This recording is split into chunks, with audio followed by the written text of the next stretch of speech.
Saya lihat debat 1 jauh lebih jelek dari debat 2. Tapi even debat 2 persis kayak kuisnya mahasiswa. Saya kira perlu diperbaiki supaya lain kali debatnya jauh lebih baik, tidak dibatasin 1 menit. Yang kedua, dugaan publik bahwa Prabowo pasti beringas, bahwa Prabowo pasti ofensif, bahwa Prabowo pasti emosional. Ternyata tidak terjadi. Pak Jokowi juga ekspektasinya tenang, perdana, presiden, jadi menguasai banyak hal, mestinya lebih tenang, tidak kelihatan emosional dan terganggu dengan perbedaan pendapat. Bang Karnis, saya lihat ini debat bagaikan pribadi yang tertukar. Kayak pacar yang tertukar gitu loh. Kok tidak seperti dugaan, Prabowo pastinya kan emosional, lain-lain. Jokowi mestinya lebih tenang, lagi kuasa, tapi ternyata tertukar nih pribadi. Siap-siap jadi oposisi. Siap. Nah, yang kedua, sebetulnya ini bukan debat dalam pengertian yang kita lazim lihat di luar negeri. Ini sebetulnya a contest of character. Itu sebetulnya substansinya. Dan ini sebetulnya penting. Saya Rizal Ramli udah biasa debat, diskusi sejak mahasiswa. Pada saat saya jadi Menko, diajak Gus Dur keliling ke desa-desa di mana penontonnya rakyat biasa, ratusan ribu yang duduk di lantai, di tanah, bawa minuman sendiri, naik truk, naik ini. Saya dikasih kesempatan pidato sebelum Gus Dur. Saya bicara banyak data-data, banyak fakta-fakta. Itu rakyat bengong lihat saya. Nggak ada reaksi, saya sampai keringet dingin. Habis itu Gus Dur panggil saya, Rizal, kamu tuh masih kayak orang akademik. Kamu bicara sama rakyat. 1, jangan angle-nya terlalu banyak. Kayak di universitas. Cukup 2 aja. Ceritakan dengan storytelling. Yang ketiga, kamu jangan kebanyakan data. Rakyat kita boro-boro 10-20 data. 1 data aja kagak ngerti. Dan dia bilang, Gus, tapi kalau saya nggak banyak data, saya bukan ekonom, Gus. Kamu pada level ini, rakyat pengen lihat kamu pemimpin apa bukan. Yang penting itu direction, keberpihakan gitu. Jadi untuk golongan menengah, profesional, tidak ada data merupakan kekalahan. Tetapi untuk rakyat biasa nggak penting-penting amat itu. Ya, mereka ingin tahu keberpihakannya pada siapa. Are you part of us? Kamu memperjuangkan kan kepentingan kita apa enggak? Nah, saya kira itu strategi yang dianut sama Prabowo. Sementara saya mohon maaf, saya kecewa sekali kok Pak Jokowi datanya ngasal dan ngawur. Kalau 5%, 2% oke lah, tapi ini udah terlalu banyak. Saya menganggap ini akibat dari kebiasaan ABS dan semi-feudal di lingkungan birokrasi kita. Bukan hanya zaman Jokowi, birokrasi kita pada dasarnya feudal, semi-feudal.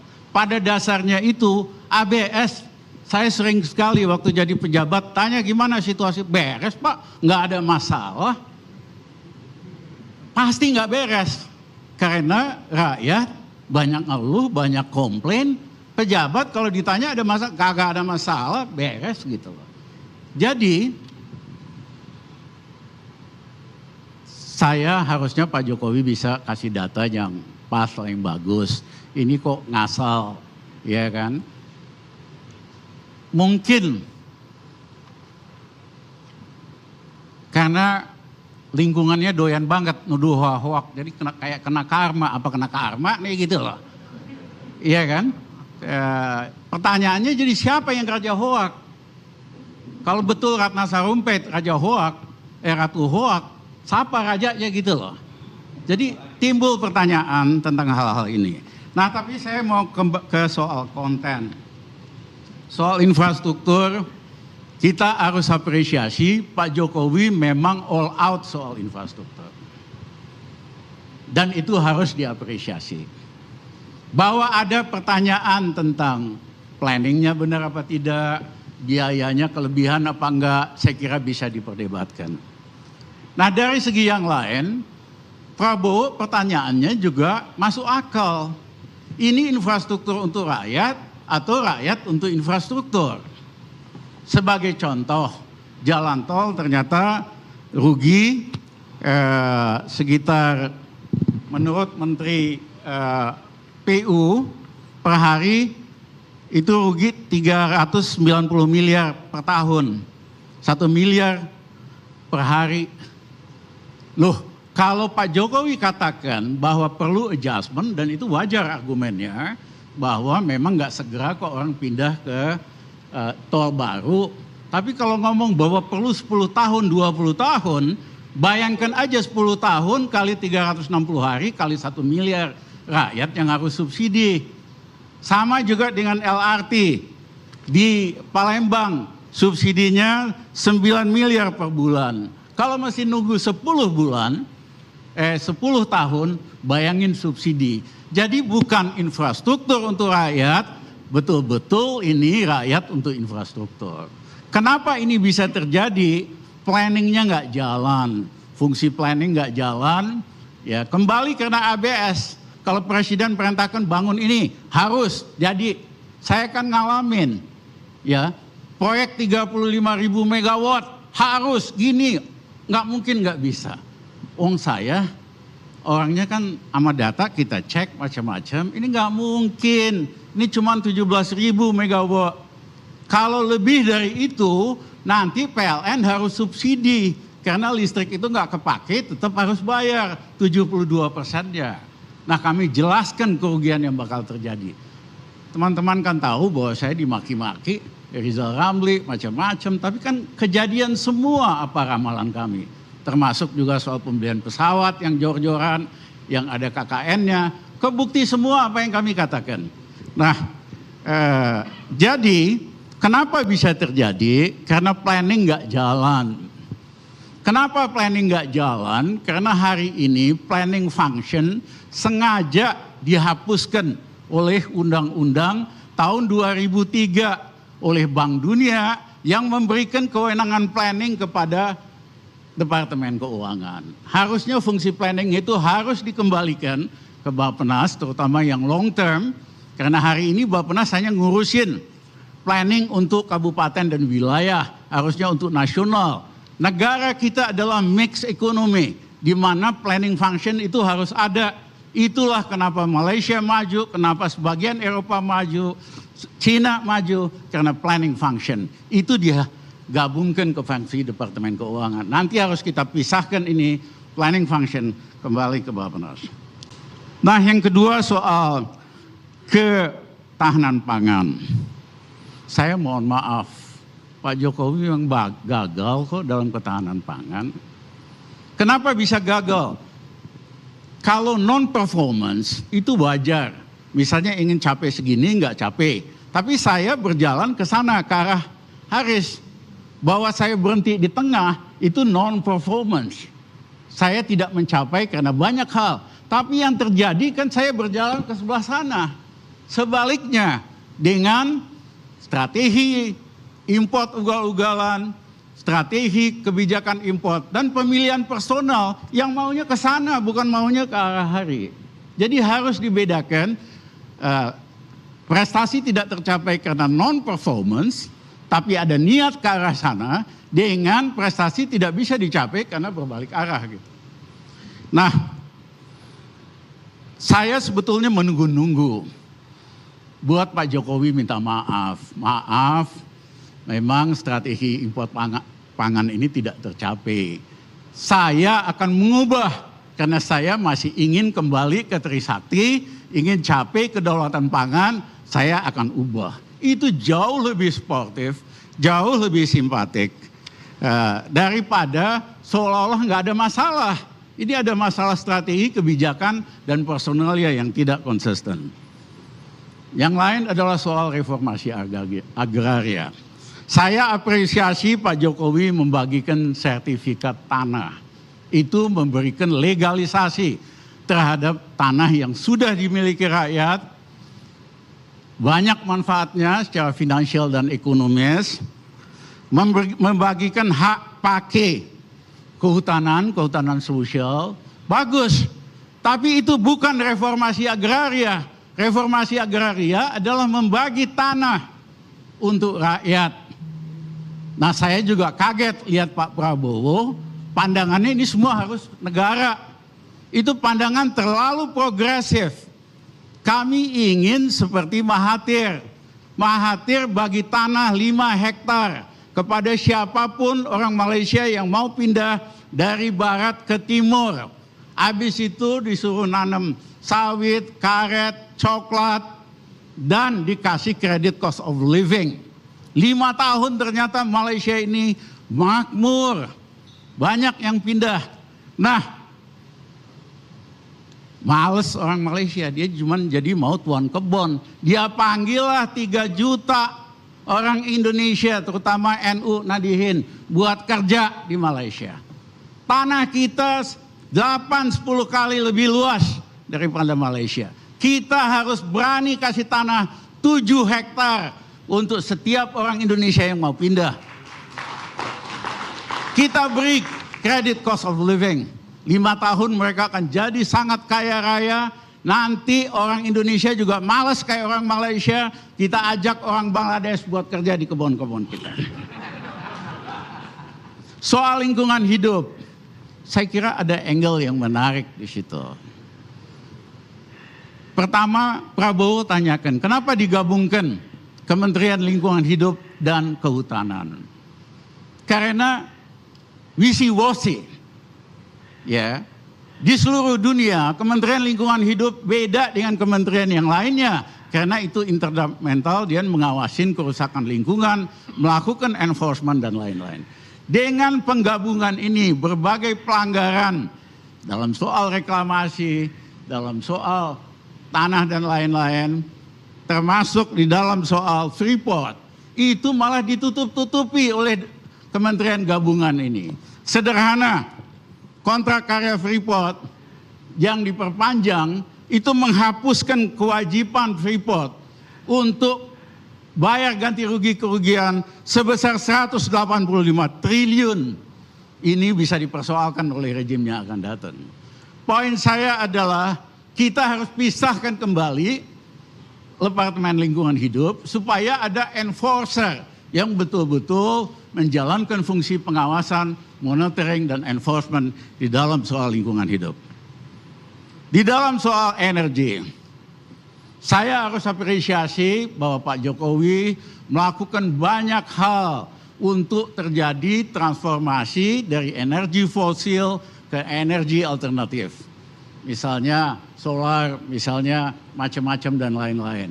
Tapi kecepatan transformasinya sangat rendah karena tidak jelas siapa yang membiayai ongkos transformasi ini. Kalau hanya PLN, pasti nanti masalah keuangan PLN.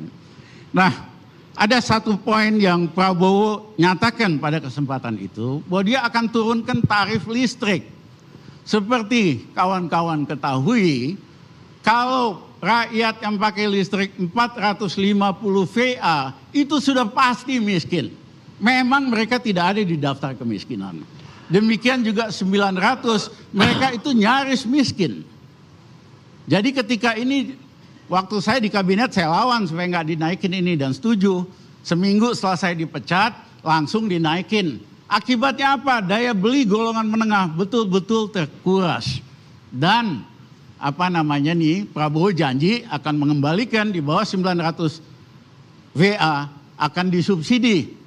Ya, nah kalau itu terjadi, daya beli rakyat golongan menengah akan kembali naik Dan kalau itu terjadi membantu percepatan pertumbuhan ekonomi. Itu soal energi. Yang kemudian soal sumber daya alam. Apresiasi Pak Jokowi karena berhasil mengambil alih Blok Mahakam, Blok Rokan di Riau. Memang konsesinya sudah selesai. Harus dikembalikan kepada Republik Indonesia. Kalau rejim yang lain bisa jadi nggak dikembalikan, ya kan? Pak Jokowi kembalikan ke Indonesia, walaupun harus bayar. Rokan itu harus bayar 200 juta dolar. Tetapi di dalam kasus Freeport, yang super untung justru Freeport. Satu dapat uang cash 3,8 miliar dolar atau 56 triliun. Tetapi kontrolnya masih di Freeport. Economic right-nya Freeport masih dapat 82% sampai 4 tahun. Yang kedua, Freeport dapat perpanjangan kontrak 20 tahun. Padahal sebetulnya kontraknya itu cacat hukum karena ada penyogokan pada saat perpanjangan kontrak tahun 1991. Yang ketiga, dihapuskan beban kerusakan lingkungan oleh Freeport sebesar 185 triliun. Dapat keringanan pajak. Yang terakhir, smelter yang kalau mau dibangun, Republik Indonesia harus ikut juga. Karena 52% kan. Padahal sebetulnya Freeport ini kita bisa dapatkan dengan murah. Karena pada tahun 2021 pada saatnya kontrak habis, kita memang harus beli asetnya. Tapi asetnya kan udah 10 tahun, udah 15 tahun, discounted price-nya lebih rendah. Dan yang kedua, kalau kita tuntut kerusakan lingkungan sebesar 185 triliun, jangan-jangan kita surplus kok tanpa dapat gratis. Yang terakhir Mas Pardi, waktu saya di pemerintah, ada yang memang mau supaya Freeport diperpanjang kontraknya. Kami katakan kepada Presiden Jokowi, nggak usah lakukan last minute. Karena nilai perusahaannya Freeport tergantung sama konsesinya. Bahkan kalau kita hang, harga sahamnya akan jatuh. Dan pada waktu itu terbukti, begitu saya keras, harga saham Freeport jatuh, Freeport McMoran ya, induknya. Dari 35 dolar per saham, turun 5 dolar per saham. Saya katakan, Pak Jokowi kita beli di atasnya. Dengan 5 miliar dolar kita bisa dapat 70% saham Freeport McMoran. Karena Freeport Indonesia kerjanya cuma tukang gali yang dibayar sekian dolar per ton. Kalau harga emas naik atau cadangan naik, itu yang naik value-nya Freeport McMoran. Jadi kita tekan aja hangout last minute, kita bisa dapat ya kan dengan 5 miliar dolar 70%. Dan begitu kita umumkan konsesinya, saham Freeport akan naik dengan cepat 20 dolar minimum. Pak Jokowi katakan, enggak Mas Rizal, saya yakin begitu kita berikan, sahamnya naik 25 dolar. Bayangin kita beli dari 5 dolar per saham, naik ke 25 dolar, ya kan 5 kalinya, kita langsung untung gitu loh. Nah, selama saya di dalam, Pak Jokowi komit dengan itu. Begitu kita keluar, udah lain lagi. Jadi Pak Jokowi ini orang baik, tapi dia bagaikan absorben. Busa. Kalau orang baik yang ngitarinnya dia baik. Kalau orang ngaco yang itunya dia ngaco. Dan kebanyakan yang ada di sekitarnya hari ini tukang ngaco. Terima kasih. Bang Karni sedikit komentar bisa Bang Karni. Sedikit aja komentar. Sedikit ini berapa lama? 5 menit? Iya 1 menit gak nyampe, setengah menit aja. Jadi yang disampaikan oleh Pak Rizal Ramli ini tadi bagus-bagus saja adanya. Sayangnya Pak Rizal Ramli bukan capres. Yang capres itu Pak Prabowo yang tidak menyampaikan gagasan-gagasan itu. Yang kedua, yang dievaluasi adalah apa? Adalah kinerjanya Pak Joko Widodo. Bagus juga, itu ada banyak masukannya. Dan tidak membahas sama sekali apa yang ingin dilakukan oleh Prabowo. Berarti memang sudah selesai urusannya, Pak Prabowo tidak punya gagasan. Terima kasih Bang Karni, itu yang bisa kami sampaikan kesimpulannya. Tadi tidak menyimak apa yang disampaikan oleh Pak Rizal Ramli. Gak perlu itu. Saya kira yang disampaikan itu jelas, sudah sangat substansial. Saya menyimak dengan jelas, Fadli. Jelas sekali. Anda tidak You sampai. hanya bolak-balik fakta. Ada juga diam. Satu hal, kenapa ini nggak disampaikan ke Pak Prabowo? Apanya? Kenapa ide-ide tidak disampaikan ke Pak Prabowo? Begini loh. Sebagai penasehat loh saya tanya. Bukan, saya bukan penasehat. Oh, Saya bukan. bukan anggota tim ses siapapun. Yang penting kalau kami diundang kemanapun kami datang. Misalnya partai utama pendukung Pak Jokowi, Golkar, pimpinannya undang kami buat briefing situasi, solusi, kami datang. Hanura kami datang. Siapa aja yang undang datang. Cuman tim pendukung Jokowi nggak berani ngundang kami karena nggak bisa dengar kalau kami omong apa adanya. Kandidat Berani kan? sekali kapan Pak Rizal ada waktu saya atur untuk hadir di bagus, sana. bagus. Terima Saya akan kasih. datang. Nggak Saya ada akan masalah untuk beri gagasan, mau kok Bang Ya. Karni. Bang Karni hebat mempertemukan ini. Bang Oke. Karni. Terima. Pemirsa, kita dikasih Tuhan 2 kuping 1 mulut. Maksudnya kita harus mendengar 2 kali lebih banyak daripada kita berbicara. Tapi ternyata politisi itu tidak memanfaatkan kupingnya, tapi 2 kali memanfaatkan mulutnya. Terbukti hari ini kita rehat sejenak.